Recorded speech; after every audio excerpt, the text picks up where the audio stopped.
India Russia இடையே visa free பயண ஒப்பந்தம். இந்தியா மற்றும் ரஷ்யா இடையே சுற்றுலா பயணிகள் விசா இல்லாமல் பயணிக்கும் புதிய ஒப்பந்தம் கையெழுத்தாக உள்ளதாக தெரிவிக்கப்படுகிறது.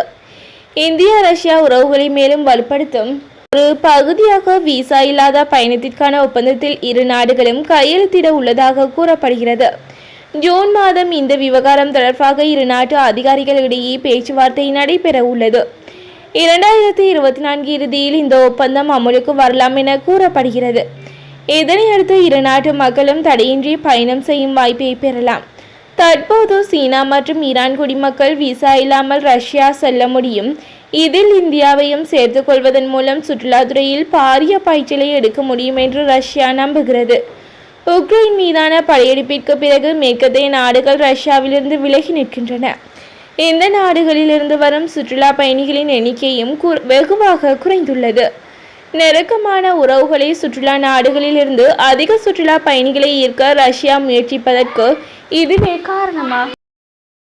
புற்றுநோய் கண்டறியப்பட்ட பின் முதன்முறையாக வெளிநாட்டு பயணம் மேற்கொள்ளும் மன்னர் சார்லஸ். சமீபத்தில் மன்னர் சார்லஸ் எப்படி இருக்கிறார் என ராணி கமிலாவிடம் கேள்வி எழுப்பப்பட்ட போது அவரது உடல்நிலையில் சீரான முன்னேற்றம் உள்ளது, ஆனால் அவர் ஓய்வு எடுக்க மாட்டேங்கிறார், வேலை செய்து கொண்டே இருக்கிறார் என சலித்து கொண்டார் கமிலா.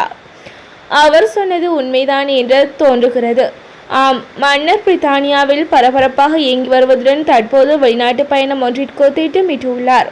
புற்றுநோய் கண்டறியப்பட்டதன் பின் முதன்முறையாக வெளிநாட்டு பயணம் மேற்கொள்ளும் மன்னர் சார்லஸ் பிரான்சுக்கு செல்ல இருக்கிறார். இரண்டாம் உலகப் போரின் போது 1944 ஆண்டு ஜூன் மாதம் 6ஆம் தேதி மேற்கு ஐரோப்பாவை நாசி ஜெர்மனியிலிருந்து விடுவிப்பதற்காக மேற்கத்திய கூட்டணி நாடுகள் பிரான்சின் நார்மண்டி எனும் இடத்தில் குவிந்தன. அந்த நாளின் நினைவு கூறும் டே செர்மனிஸ் எனும் நிகழ்ச்சிகளில் பங்கேற்பதற்காகத்தான் மன்னர் சார்லஸ் பிரான்ஸ் செல்கிறார். அவருடன் ராணி கமிலாவும் இளவரசர் வில்லியமும் பிரான்ஸ் செல்ல இருக்கின்றமை குறிப்பிடத்தக்கது. வங்கக்கடலில் உருவாகும் காற்றழுத்த தாழ்வு நிலை. தென்மேற்கு வங்கக்கடல் பகுதியில் காற்றழுத்த தாழ்வு பகுதி உருவாக இருப்பதாக சென்னை வானிலை ஆய்வு மையம் தெரிவித்துள்ளது. தென் தமிழக கடலோர பகுதிகளின் மேல் வளிமண்டல கீழடுக்கு சுழற்சி நிலவுவதால் தமிழ்நாடு முழுவதும் பரவலாக மழை பெய்து வருகிறது. இந்த நிலையில் அடுத்த 5 தினங்களுக்கு அதிகபட்ச வெப்பநிலை தமிழகம் மற்றும் புதுச்சேரியில் இயல்பு நிலையை விட குறைவாக இருக்கக்கூடும் என வானிலை மையம் கணித்துள்ளது. மேலும் அடுத்த 7 நாட்களுக்கு மழை பெய்வதற்கான வாய்ப்பு இருப்பதாகவும் சென்னை வானிலை ஆய்வு மையம் தெரிவித்துள்ளது. இந்த நிலையில் வருகிற மே 22ஆம் தேதி தென்மேற்கு வங்கக்கடல் பகுதியில் குறைந்த காற்றழுத்த தாழ்வு பகுதி உருவாக உள்ளதாகவும் வானிலை ஆய்வு மையம் தெரிவித்துள்ளது. மேலும் தென் தமிழக கடலோர பகுதிகளில் சூறாவளி காற்று மணிக்கு 55 கிலோமீட்டர் வேகத்தில் வீசக்கூடும் என்பதால் மீனவர்கள் இப்பகுதிகளுக்கு செல்ல வேண்டாம் என அறிவுறுத்தப்பட்டுள்ளது.